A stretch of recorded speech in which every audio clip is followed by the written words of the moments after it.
दोस्तों आज मैं एक्सप्लेन करने वाला हूँ द एग्जोर्सिस्ट 1973। ये मूवी 1973 में आई हॉरर मूवीज में टॉप में आती है। IMDb पर इसकी रेटिंग 8 है। ये movie famous author William Peter Blatty की नॉवल द एग्जोर्सिस्ट से इंस्पायर्ड है। उनकी नॉवल भी एक रियल एक्सोर्सिज्म पे बेस्ड है जो कि 1949 में एक लड़के जिसका नाम रोनाल्ड डोय है उस पे हुआ था। तो मूवी की तरफ चलते हैं। मूवी की शुरुआत होती है इराक के एक शहर से जहाँ आर्कियोलॉजिकल रिसर्च चल रहा था। वहाँ हमें दिखाया जाता है कि एक आर्कियोलॉजिस्ट जो एक पादरी यानी प्रीस्ट भी हैं, इनका नाम है लैंकेस्टर मैरिन। इन्हें लोग फादर मैरिन के नाम से भी बुलाते हैं। उन्हें एक पुराना स्टोन स्टैचू मिलता है। उसे साफ करने पर पता चलता है कि ये एक शैतान की मूर्ति है जिसका नाम पजुजू होता है। दोस्तों पजुजू एक पावरफुल शैतान है जो गर्मियों में बहुत ही ज्यादा गर्मी करवाता है। फादर मैरिन उस छोटे से स्टैचू को लेके वहाँ के रिसर्च लैब में जाते हैं और उस पे स्टडी करते हैं, जिससे उन्हें एक और डीमन के बारे में पता चलता है, लमास्टो। ये एक ऐसा शैतान है जो औरतों के उनके बच्चे छीन के उन्हें खा जाता है। लेकिन इन दोनों शैतानों में आपसी दुश्मनी होती है और इसीलिए ये माना जाता है कि यहाँ के लोग लमास्टो से बचने के लिए पजुजू का सहारा लेते हैं। फिर हमें एक सीन में दिखाया जाता है कि फादर मैरिन एक स्टैचू के सामने खड़े हैं जो कि पजुजू का होता है और एक तरफ दो कुत्ते आपस में लड़ते हैं। इसका सिंबल इन दोनों शैतानों से जोड़ा गया है। सीन यहाँ से शिफ्ट होके जॉर्ज टाउन को दिखाया जाता है जहाँ क्रिस मैकनील अपनी 12 साल की बेटी रीगन मैकेल के साथ रहती है। क्रिस मैकेल एक सक्सेसफुल एक्ट्रेस होती हैं। इसके बाद हमें एक शूटिंग के लोकेशन दिखाया जाता है जिसमें क्रिस मैकनील अपने दोस्त बग डेनिंग की मूवी के लिए शूट करते दिखाई देती है। तभी हमें अगले सीन में एक और फादर डेमियन कैरेस को दिखाया जाता है जो अपनी मदर से मिलने जाता है। डेमियन एक फादर होने के साथ एक साइकेट्रिस्ट भी होता है जो एक चर्च के लिए काम करता है, लेकिन वो इस फादरी वाले जॉब को छोड़ना चाहता है। दरअसल डेमियन की मॉम का पैर फ्रैक्चर होने की वजह से उन्हें बहुत परेशानी होती रहती है। डेमियन चाहता है कि उसकी मॉम उसके साथ रहे, लेकिन उसकी मॉम मना कर देती है एज वो उसे परेशान नहीं करना चाहती। इसके अगले सीन में हमें क्रिस के घर को दिखाया जाता है। यहाँ क्रिस अपनी बेटी के साथ खेल रही थी, तभी उसे एक बोर्ड मिलता है। ये एक औजा बोर्ड होता है। जब क्रिस रेगिन को इसके बारे में पूछती है तो वो बोलती है कि ये उसके साथ अक्सर खेलती रहती है। रेगिन को क्रिस कहती है ये गेम अकेले नहीं खेला जाता। तभी शॉकिंगली रेगन कहती है कि वो ये गेम अकेले नहीं खेलती। क्रिस को ये अजीब लगता है तो वो पूछती है कि वो किसके साथ खेलती है। इसके जवाब में रेगन कहती है कि वो ये गेम कैप्टन हाउडी के साथ खेलती है, लेकिन क्रिस इसे इग्नोर कर देती है और रेगन के साथ ये गेम खेलने की बात कहती है और पॉइंटर को अपनी तरफ करती है। तभी अचानक पॉइंटर अपने आप उसके पास से हट जाता है तो क्रिस मजाक मजाक में रेगन को ये कहती है कि तुम ये गेम मेरे साथ नहीं खेलना चाहती, लेकिन रेगन इसके जवाब में कहती है कि कैप्टन हाउडी नहीं चाहते कि ये गेम आप खेलो। लेकिन ये बात को भी क्रिस हल्के में ले लेती है, ये सोच के कि रेगन छोटी बच्ची है, मजाक कर रही होगी। अब रात के वक्त जब क्रिस सो रही होती है तभी किसी का कॉल आता है, जिससे बात करने के बाद वो देखती है कि उसकी बेटी रीगन उसके बगल में ही सो रही है। जब वो उसे पूछती है कि वहाँ क्यों सो रही है तो रीगन कहती है उसका बेड जोर जोर से हिल रहा था और वो सो नहीं पा रही थी तो वो यहाँ आ गई। लेकिन क्रिस इस बात पे भी ज्यादा ध्यान नहीं देती है। इसके बाद क्रिस अपने कमरे से बाहर आ जाती है। तभी उसको कुछ आवाजें सुनाई देती है तो वो ध्यान से सुनती है तो आवाजें एक लॉक्ड रूम से आ रही होती है। इसीलिए वो ऊपर जाके देखती है लेकिन उसे कुछ भी नहीं मिलता है। तभी वो उसके सर्वेंट काल को देखती है और उससे कहती है कि ऊपर काफी सारे चूहे हो गई हैं, लेकिन काल कहता है कि ऊपर कोई भी चूहा नहीं है। इसके बाद सीन शिफ्ट होता है हॉस्पिटल में जहाँ क्रिस अपनी बेटी रीगन के चेकअप के लिए आई होती है। यहाँ जब डॉक्टर रीगन का चेकअप कर रहे होते हैं तो वो डॉक्टर से काफी बदतमीजी करती है, लेकिन डॉक्टर्स क्रिस को ये सब बिहेवियर के लिए नर्व्स प्रॉब्लम का रीजन देते हैं, जिससे रीगन का बिहेवियर हाइपर हो गया है और वो ज्यादा गुस्सा कर रही है और ये आगे जाके डिप्रेशन में बदल सकती है। क्रिस को इन सब बातों पर यकीन नहीं होता है और वो डॉक्टर्स को ऐसा कोई रीजन भी नहीं है कहती है। फिर डॉक्टर उसे कहते हैं कि रीगन के फादर साथ नहीं रहते हैं, जिससे वो शायद दुखी हो और एज अ चाइल्ड ये सब बातें ब्रेन को जल्दी अफेक्ट करती है। यही सब कारण है कि रीगन को ये सब परेशानियां हुई है। अगले सीन में डेमियन को दिखाया जाता है जो अपने अंकल के साथ अपनी मॉम से मिलने आया था, क्योंकि उसकी मॉम की हालत बिगड़ने से उन्हें हॉस्पिटल में एडमिट किया गया था। लेकिन उसकी मॉम डेमियन से बात करने से मना कर देती है और उसे वहाँ से जाने को कहती है। डेमियन को इस बात से काफी बुरा लगता है, वो काफी दुखी हो जाता है और वो चला जाता है। इसके कुछ दिन बाद डेमियन की मॉम की डेथ डेथ हो जाती है, जिससे वो डेमियन को काफी दुख होता है और वो इसके लिए खुद को ब्लेम करता है क्योंकि वो उन्हें अच्छे हॉस्पिटल में एडमिट नहीं करा सका। साथ ही साथ हमें दिखाया जाता है कि किसी ने पास के एक चर्च को काफी नुकसान पहुंचाया हुआ है और गंदे गंदे स्कल्पचर बनाए गए। इधर क्रिस अपने घर में एक पार्टी ऑर्गेनाइज करती है। जब पार्टी चल रही होती है तो रीगन अचानक से नीचे आ जाती है और एक गेस्ट को अपने बेडरूम की तरफ पॉइंट आउट करते हुए ये कहती है कि उसका यही बेडरूम में डेथ हुआ था और वो वही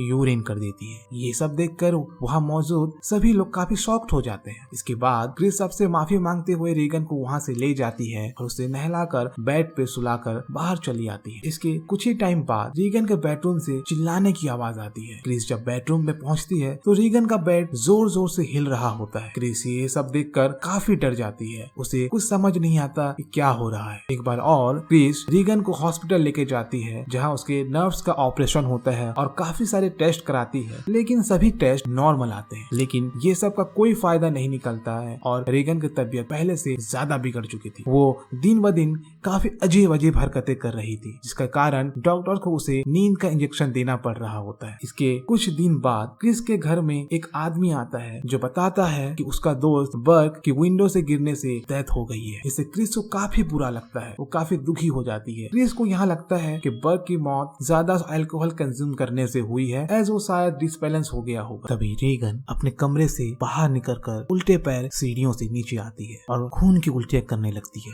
गाइस, ये सीन काफी डरावना होता है, जिसे देखकर क्रिस और बाकी सभी लोग बहुत डर जाते हैं। अब नेक्स्ट सीन में हमें दिखाया जाता है कि डेमियन को पुलिस कमिश्नर मिलते हैं जो कि बर्क की फ्रेंड होते हैं। वो डेमियन को बर्क के डेथ के बारे में पूछने लगते हैं क्योंकि बर्क की जिस तरह से मौत हुई थी वो काफी हद तक ब्लैक मैजिक की सैक्रिफाइस की तरह थी। बर्क की मौत खिड़की से कूदने और ऊंचाई से हुई थी, लेकिन उसका सिर 180 डिग्री टर्न हो गया था। ये सब चीजें ब्लैक मैजिक की तरह नजर आ रही थी, जिसके लिए डेमियन उनकी मदद करने के लिए मान जाता है। वही कमिश्नर डेमियन को एक मूवी देखने के लिए भी ऑफर करते हैं, जिसके लिए डेमियन मान जाता है। इधर धीरे धीरे डॉक्टर्स को रैगिंग का केस समझ से बाहर लग रहा क्योंकि उसके सारे रिपोर्ट नॉर्मल आए थे और वो क्रिस को यही सजेस्ट करते हैं कि वो रीगन को कोई मेंटल असाइलम भेज दे, जिस पर क्रिस भड़क जाती है और अपनी बेटी को नॉर्मल बताती। इधर कमिश्नर विलियम क्रिस के घर आते हैं एज बर्क की मौत रीगन के कमरे के खिड़की से गिरने से हुई। वो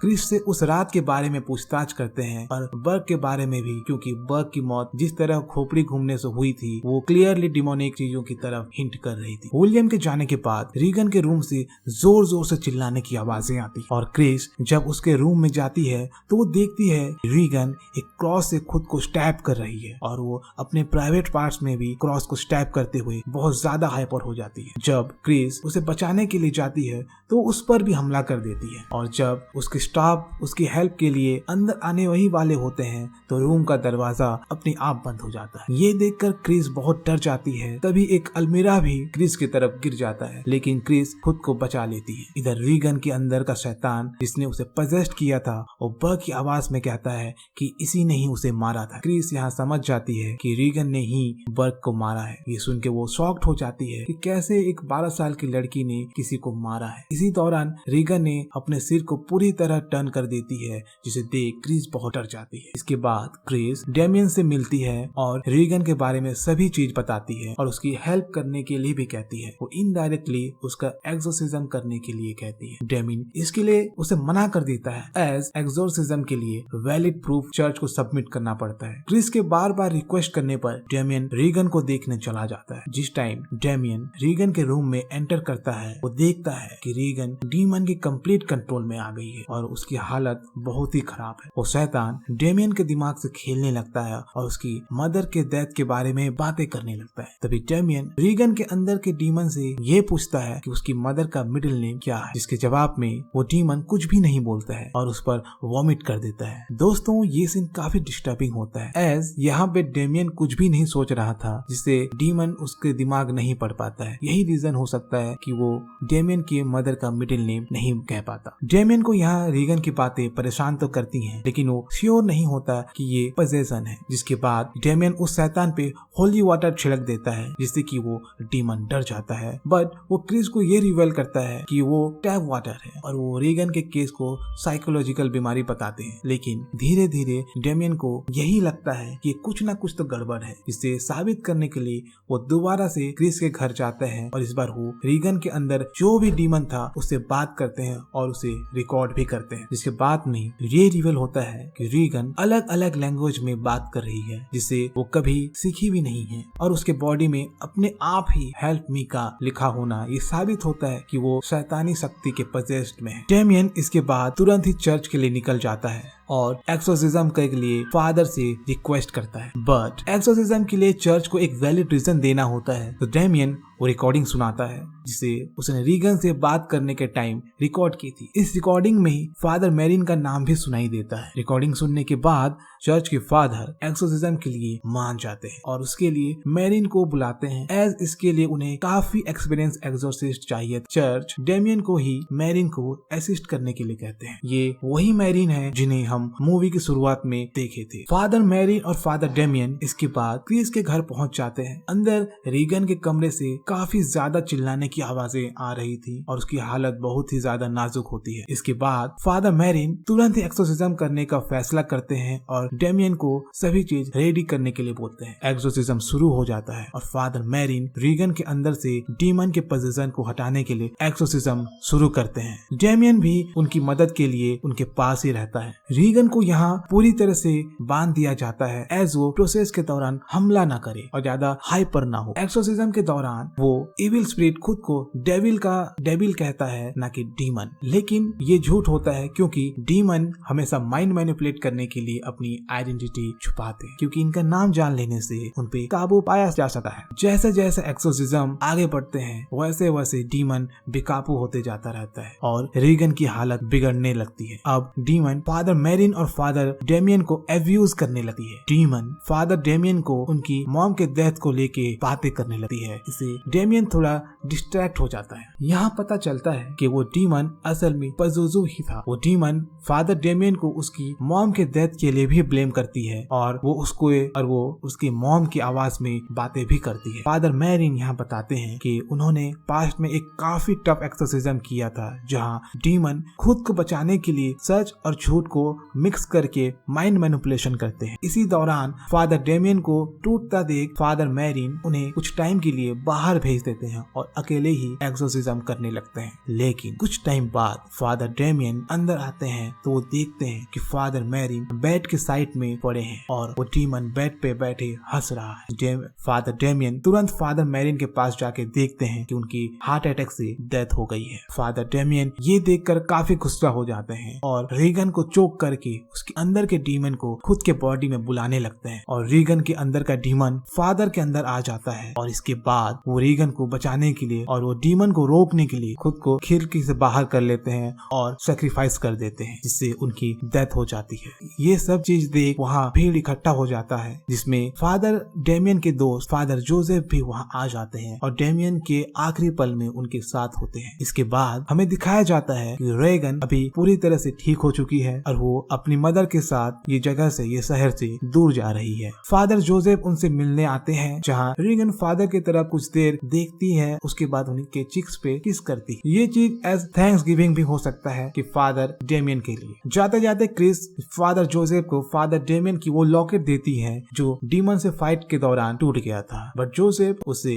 क्रिस को रिटर्न कर देते हैं। रीगन फादर जोसेफ को कार के अंदर से बाय करते हुए वहाँ से निकल जाती है। जोसेफ भी आखिरी बार उसी एरिया में जाता है जहाँ उसके दोस्त फादर डेमियन की मौत हुई थी। कुछ टाइम बाद विलियम भी वहाँ आ जाता है और इन दोनों के बीच कुछ बातचीत होती है और मूवी यहाँ पे खत्म हो जाती है। तो दोस्तों ये थी एक्सोर्सिज्म 1973 मूवी की एक्सप्लेनेशन। ये वीडियो आपको कैसी लगी प्लीज कमेंट में बताइए और प्लीज इस एक्सप्लेनेशन को शेयर करिए, लाइक करिए और इस चैनल को सब्सक्राइब करिए। Thank you.